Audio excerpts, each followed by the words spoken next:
نہایت ہی واجب الاحترام بزرگوں اور عزیز دینی بھائیوں، اللہ تبارک و تعالیٰ کے بے شمار انعامات اور احسانات ہیں کہ رب کائنات نے ہمیں اور آپ کو دین اسلام جیسی عظیم نعمت عطا فرمائی،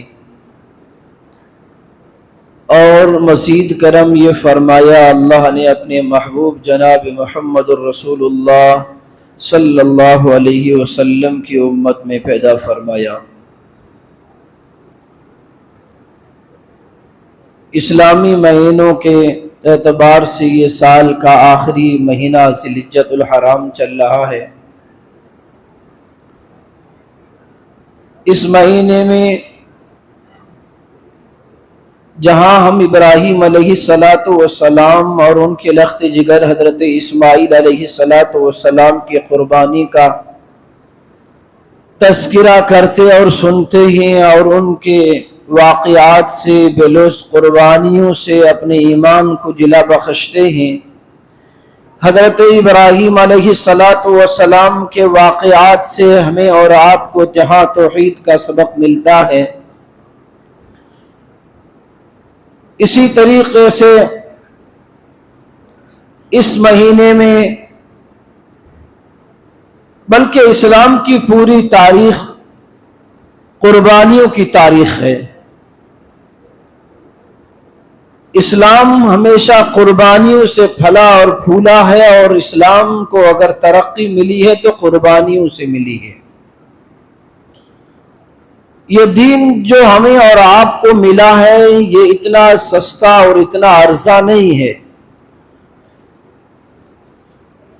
بڑی بڑی قربانیاں اس دین کے پیچھے لگی، تب جا کر کے ہمیں اور آپ کو ایمان کی دولت عطا ہوئی ہے، اور ہم یہ سمجھتے ہیں کہ یہ ہمیں وراثت میں ملا ہے، اور اسی وراثت کو لے کر کے ہم قبر میں چلے جائیں گے۔ اپنے ایمان کی حفاظت کے لیے اور اپنے دین کو بچانے کے لیے انسان کو ہر وقت قربانی کے لیے تیار رہنا چاہیے۔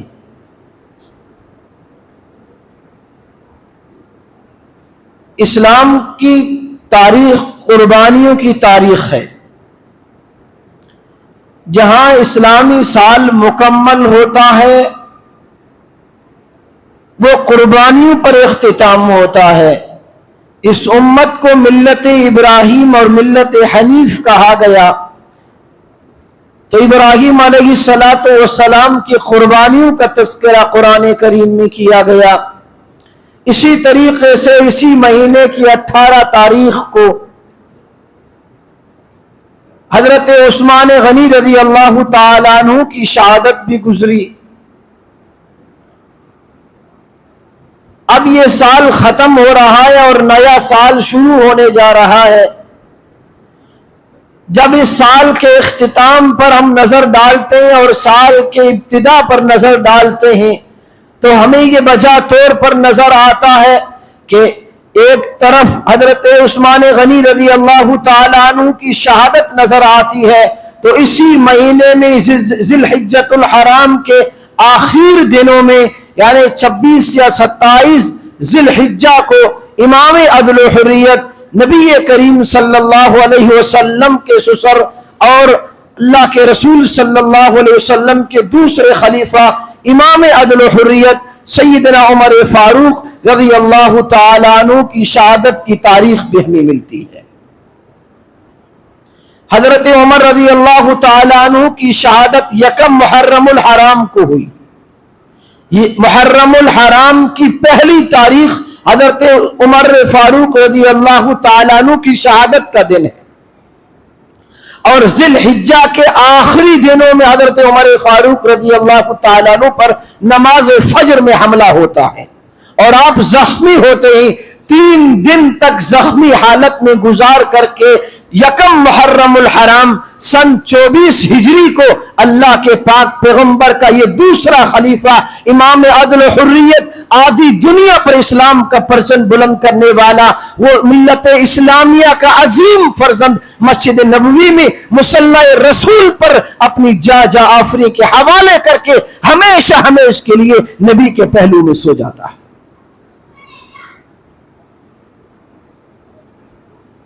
کون تھے حضرت عمر رضی اللہ تعالیٰ عنہ؟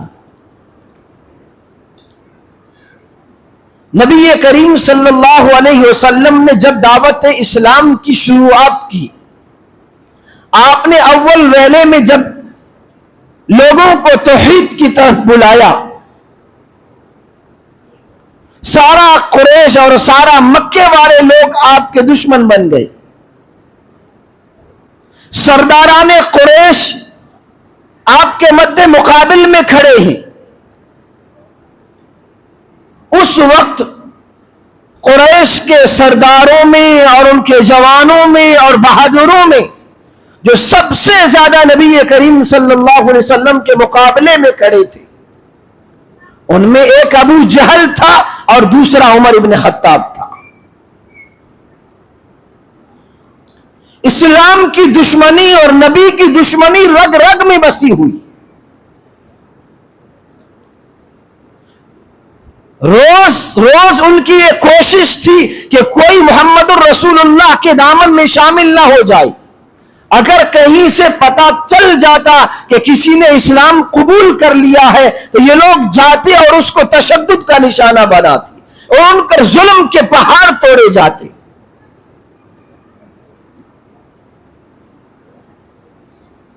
لیکن اسلام مٹنے کے لیے اس دنیا میں نہیں آیا تھا۔ جتنا ظالموں کا ظلم بڑھتا تھا ادھر اسلام کی تعداد بڑھتی تھی۔ پریشان ہو گئے، حیران ہو گئے، سوچنے لگے کہ آخر وجہ کیا ہے؟ ہم اسلام لانے والوں پر ظلم و تشدد کرتے ہیں، ان کو مارتے ہی پیٹتے ہی، اور مار کر کے مارنے والا تھک جاتا تھا لیکن مار کھانے والا نہیں تھکتا تھا۔ ایسی چیز کیا ہے ان میں؟ چنانچہ ایک دن رؤسائے قریش نے، قریش کے بڑے بڑے لیڈروں نے مل کر کے ایک میٹنگ کی رات کی تنہائی میں کہ مسلمانوں کی روز افزوں بڑھتی ہوئی تعداد ہم سے برداشت نہیں ہو رہی ہے، اور ہمارا ظلم اور تشدد اور ہماری مار پیٹ اور ہمارا جو ہے ان پر جاہریت کرنا، یہ ان کی کمی نہیں کر رہا بلکہ ان کی تعداد بڑھتی جا رہی ہے۔ لہذا آج کی مجلس میں، آج کی میٹنگ میں ایسا کوئی فیصلہ لیا جائے کہ اس بات کا خاتمہ ہی کر دیا جائے۔ مشورہ یہ طے ہوا کہ اس دعوت کی جڑوں کو کاٹ دیا جائے، یعنی یہ بات طے ہوئی کہ نعوذ باللہ محمد الرسول اللہ صلی اللہ علیہ وسلم کا سرے سے خاتمہ کر دیا جائے تاکہ اسلام کی دعوت دینے والا ہی کوئی باقی نہ رہے۔ مشورہ تو بہت اچھا ہے لیکن یہ کام کون کرے گا؟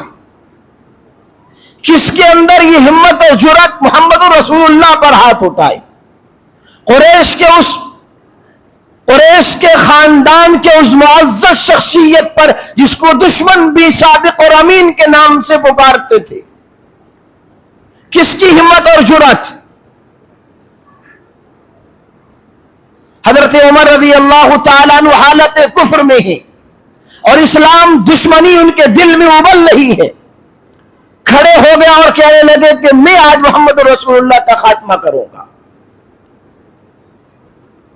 جوانی کا عالم ہے، بہادر آدمی اور مکے کا بہادر ہے، کسی کی ہمت نہیں ہوتی تھی کہ عمر کے سامنے کھڑا ہو جائے۔ ننگی تلوار ہاتھ میں لی اور محمد الرسول اللہ صلی اللہ علیہ وسلم کے نعوذ باللہ خاتمے کے لیے چل پڑے۔ راستے میں ایک شخص ملتے ہیں،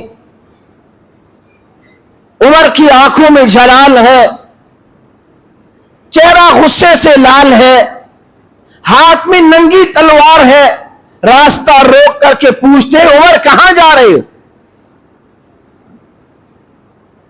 عمر نے کہا کہ آج تو میں محمد بن عبداللہ کو قتل کرنے کے لیے جا رہا ہوں, اس نے ہمارے دین میں اور ہمارے خاندان میں تفریق ڈال رکھی. اس نے کہا عمر, اچھے آدمی دوسروں پر ہاتھ اٹھانے سے پہلے اپنے گھر کی خبر لیا کرتے ہیں. تم محمد رسول اللہ کو قتل کرنے جا رہے ہو, خود اپنے گھر میں جا کر کے دیکھو تمہاری بہن اور بہنوئی اسلام قبول کر چکے. یہ سننا تھا کہ حضرت عمر رضی اللہ تعالیٰ عنہ کا غصہ دوبالا ہو گیا, فوراً پلٹے اور بہن کے گھر پہنچے. ننگی تلوار بہن کے گھر میں جا کر کے دستک دی. اندر بہن اور بہنوئی قرآن پڑھ رہے تھے. حضرت خباب رضی اللہ تعالیٰ عنہ کو قرآن پڑھا رہے تھے. بہن نے عمر کی آواز کو سنا, ان کے غصے کو محسوس کیا. قرآن کریم کے نسخے جو تختی پر لکھے ہوئے تھے ان کو چھپا دیا گیا, حضرت عمار کو چھپا دیا گیا. بہن نے دروازہ کھولا. عمر نے غصے میں پوچھا کیا پڑھ رہے تھے؟ کچھ بھی نہیں. نہیں, تم بددین ہو چکے ہو, تم محمد رسول اللہ کے جو ہے چنگل میں پھنس چکے ہو اور تم ایمان قبول کر چکے ہو. اتنا کہہ کر کے اپنے بہنوئی کو مارنا شروع کیا. حضرت سعید رضی اللہ تعالیٰ عنہ اس قدر مارا کہ لہو لہان کر دیا. بہن چھڑانے کے لیے آتی ہے, بہن کو بھی بے تحاشا مارنا شروع کر دیا. جب عمر کا ظلم حد سے بڑھ گیا تو بہن کے ایمان نے جوش مارا. آخر عمر کی بہن تھی, جس ماں کے چھاتی کا دودھ عمر نے پیا تھا اسی ماں کا دودھ اس بہن نے بھی پی رکھا تھا. کھڑی ہو گئی اور عمر سے کہنے لگی عمر جو کچھ کرنا ہے تجھے کر لے, مارنا ہے مار ڈال, ہمارے ٹکڑے ٹکڑے کر کے ہمارے بوٹیوں کو تو کتوں سے کھلا دے, لیکن یاد رکھ ہم اپنے ایمان سے پھرنے والے نہیں ہیں. جتنا ظلم کرنا ہے کر لے. حضرت عمر رضی اللہ تعالیٰ عنہ کا غصہ کچھ قابو میں آیا. پوچھا کیا پڑھ رہی تھی؟ اچھا, ادھر یہ سارا کا سارا سین چل رہا اور یہ ساری کی ساری کارگزاری چل رہی ہے, ادھر دار ارقم میں جناب محمد رسول اللہ صلی اللہ علیہ وسلم رات کی تنہائی میں اللہ کے حضور دست دعائیں, اللہ کے حضور دعا کر رہے ہیں, اے اللہ عمر ابن ہشام یا عمر ابن خطاب میں سے کسی ایک کے ذریعے سے اسلام کو تقویت عطا فرما. ادھر عمر اللہ کے رسول کے قتل کے ارادے سے نکلا ہے, ادھر نبی پاک صلی اللہ علیہ وسلم اللہ کے حضور ہاتھ اٹھا رہے ہیں, اے اللہ عمر کو ایمان کی دولت عطا فرما. اب نبی کریم صلی اللہ علیہ وسلم کی دعا آسمانوں کو چیرتی ہوئی عرش معلیٰ تک پہنچی, اس لیے کہ حبیب کی دعا ہے. اللہ کا محبوب ہاتھ اٹھائے ہوئے ہے اپنے رب کی بارگاہ میں. اللہ نے اپنے محبوب کو حبیب بنایا ہے. حبیب اللہ کا خطاب ہمارے نبی کو ملا ہے. حضرت ابراہیم کا خطاب خلیل اللہ تھا. علماء نے خلیل اور حبیب بھی دوست کو کہتے ہیں, خلیل بھی دوست کو کہتے ہیں, لیکن خلیل کی دوستی اور حبیب کی دوستی کا فرق کرتے ہوئے علماء نے یوں لکھا ہے کہ خلیل اس کو کہتے ہیں کہ خلیل جب اللہ کے حضور ہاتھ اٹھاتا ہے اور خانہ کعبہ کی تعمیر کے بعد اللہ کے حضور میں دعا کرتا ہے, ربنا وبعث فیہم رسولا منہم یتلو علیہم آیاتک, اے اللہ میں نے تیرا گھر بنایا ہے, اس گھر کو آباد کرنے والا تیرا آخری نبی میری نسل میں عطا فرما, انہی میں سے اور انہی کی نسل میں سے عطا فرما. علماء نے لکھا ہے کہ اللہ کے خلیل حضرت ابراہیم علیہ السلام نے خانہ کعبہ کی تعمیر کی تکمیل پر اللہ سے دعا کی ہے. اللہ نے خلیل کی دعا کو قبول تو کیا ہے, لیکن محمد رسول اللہ کی آمد ہزاروں سال بعد میں ہوئی ہے. ادھر حبیب اللہ دعا مانگتے ہیں, ادھر محمد الرسول اللہ صلی اللہ علیہ وسلم کی دعا پایہ تکمیل تک پہنچتی ہے ادھر عمر تڑپتا ہوا دار ارقم میں پہنچتا ہے اور محمد الرسول اللہ کے ہاتھ پر ایمان قبول کر لیتا ہے۔ یہ ہے دعائے خلیل اور دعائے حبیب میں فرق۔ بہن سے کہا کہ قرآن کا نسخہ دکھاؤ، قرآن کریم کے اوراق سامنے رکھے۔ حضرت عمر رضی اللہ تعالیٰ عنہ نے پڑھا، دل پسیج گیا اور کہا کہ مجھے محمد رسول اللہ کے دربار میں لے چلیے۔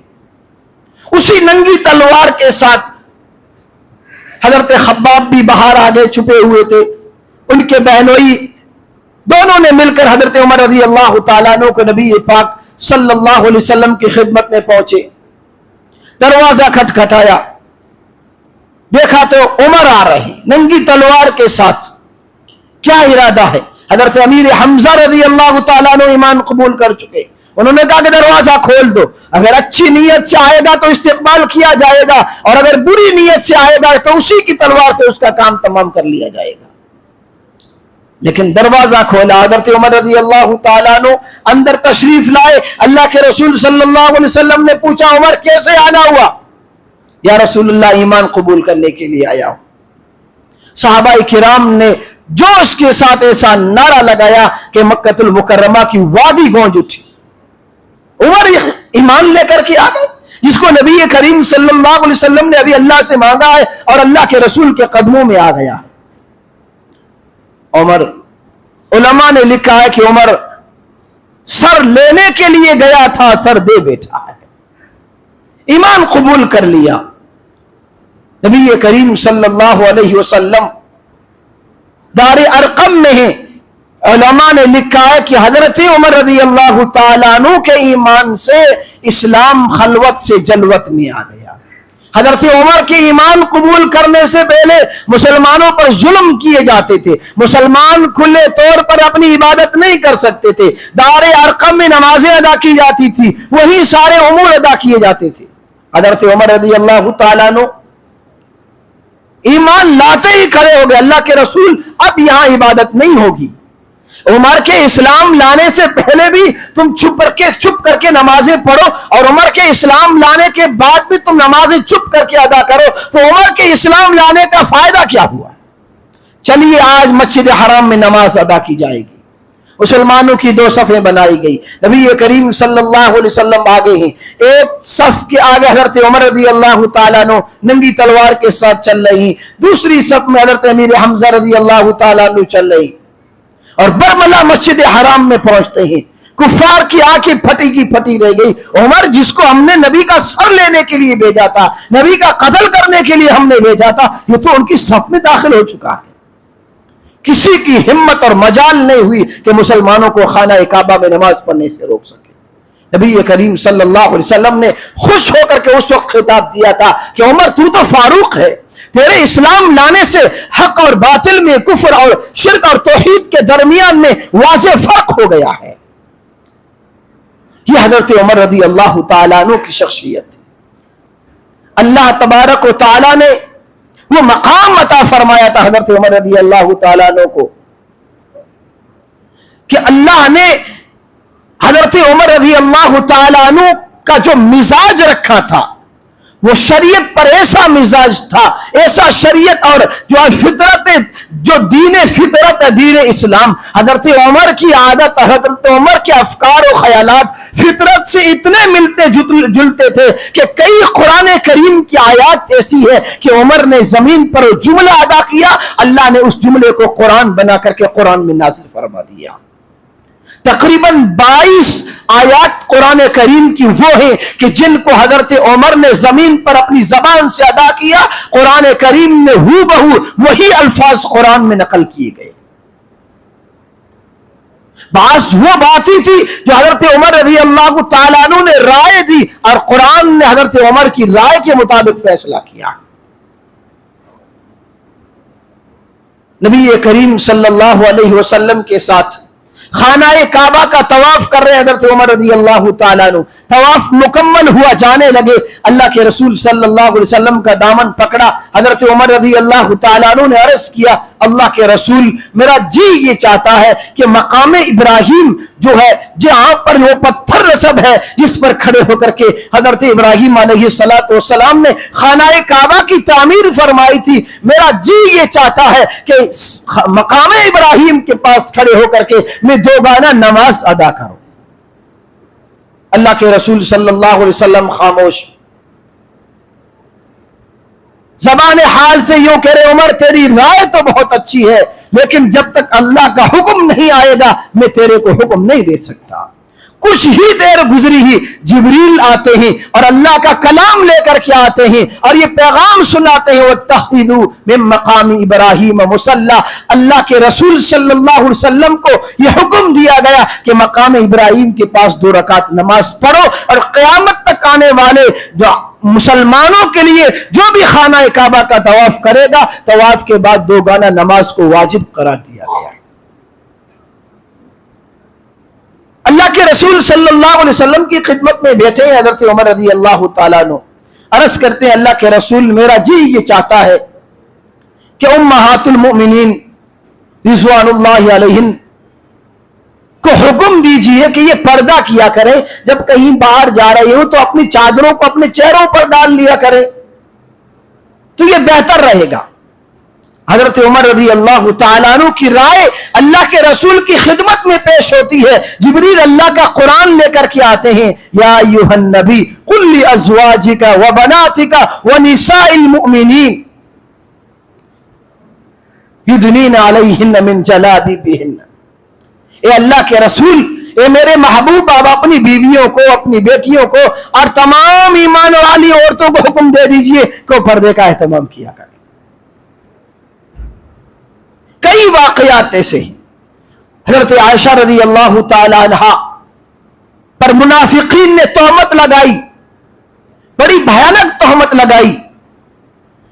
نبی کریم صلی اللہ علیہ وسلم پریشان ہیں، آپ کبیدہ خاطر ہیں۔ حضرت عائشہ رضی اللہ تعالیٰ عنہ کا رو رو کر کے برا حال ہو چکا تھا، کچھ سمجھ میں نہیں آ رہا تھا اللہ کے رسول صلی اللہ علیہ وسلم کیا کرے۔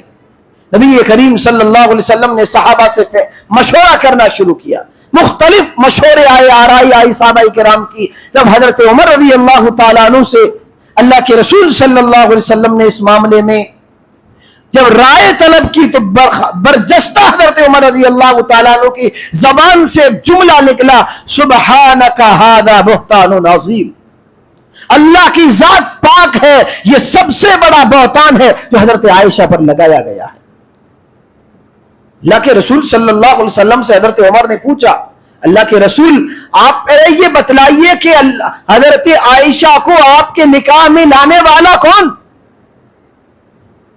اللہ کے رسول صلی اللہ علیہ وسلم نے فرمایا کہ اللہ تبارک و تعالیٰ کی ذات ہے۔ فرمایا جو اللہ کی ذات اپنے محبوب کے جسم پر ناپاک مکھی بیٹھنا گوارا نہیں کرتی ہے، وہ اللہ کی ذات اپنے محبوب کے بستر پر کسی ایسی عورت کو بیٹا کیسے گوارا کرے گی؟ سبحانک ھذا بہتان عظیم، اللہ کی ذات پاک ہے، یہ بہت بڑا بہتان ہے۔ چنانچہ جس وقت حضرت عائشہ رضی اللہ تعالیٰ عنہا کی تطہیر میں اور ان کی صفائی میں قرآن کریم کی 18 آیتیں نازل کی گئی، اس وقت ان آیتوں میں جملہ بھی لایا گیا، سبحانک ھذا بہتان عظیم۔ کتنا بڑا عمر کا مقام تھا۔ اس لیے نبی کریم صلی اللہ علیہ وسلم کے دوسرے خلیفہ حضرت عمر فاروق رضی اللہ تعالیٰ عنہ بڑے جری اور نڈر تھے اسلام کے معاملے میں، لیکن سادگی اتنی تھی، اللہ کا خوف اتنا غالب تھا۔ 22 لاکھ مربع میل کا حکمراں اور بادشاہ، لیکن کپڑوں کا یہ عالم ہے کہ ایک ایک کرتے پر 17 پیوند لگے ہوئے تھے۔ ملک ایران سے یا کسی ملک سے وفد آیا مدینہ المنورہ، پوچھا صحابہ سے کہ تمہارا بادشاہ کہاں ہے؟ انہوں نے کہا ہمارا کوئی بادشاہ نہیں ہوتا ہے، ہمارے یہاں امیر المومنین ہوتے۔ کہا کہ امیر المومنین کا محل کہاں ہے؟ کہ امیر المومنین کا محل نہیں ہے، کہاں ملیں گے؟ کہا مسجد نبوی میں ملے گی۔ وفد مسجد نبوی میں پہنچتے ہیں تو کیا دیکھتے ہیں کہ مسجد نبوی کے کونے پر پھٹے پرانے کپڑوں میں ایک پتھر کا تکیہ بنا کر کے ایک آدمی آرام کر رہا ہے، لوگ اس کو کہتے ہیں عمر فاروق رضی اللہ تعالیٰ عنہ، جن کے نام سے دنیا کفر میں ایسا خوف بیٹھ گیا تھا کہ اس کافروں نے کہا تھا کہ اگر اس روئے زمین پر 2 سال عمر اور زندہ رہ جاتا، اس ساری دھرتی پر کفر کا نام و نشان ختم ہو چکا تھا۔ کفر ایوانوں میں لرزتا تھا عمر کا نام سن کر کے، لیکن انصاف کا یہ عالم تھا۔ کہا کرتے تھے کہ اگر دجلہ کے کنارے پر ایک کتا بھی اگر پیاسا مرا، عمر کو ڈر ہے کہ قیامت کے دن عمر کی گرفت نہ ہو جائے اور اس کی وجہ سے عمر پکڑا نہ جائے۔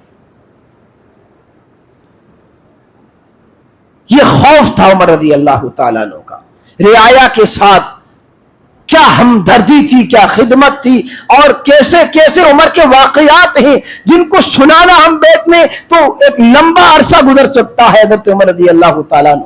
یہ مختصر سی سیرت حضرت عمر رضی اللہ تعالیٰ عنہ کی تھی، اس لیے کہ انہی تاریخوں میں حضرت عمر رضی اللہ تعالیٰ عنہ کو زخمی کیا گیا ابو لولو فیروز مجوسی نامی ملعون نے، اور 1 محرم الحرام کو حضرت عمر رضی اللہ تعالیٰ عنہ کی شہادت واقع ہوئی ہے۔ اس بارے میں باقی تفصیلات اگلے جمعے میں۔ اللہ تعالیٰ ہمیں عمل کی توفیق عطا فرمائے۔ وآخر دعوانا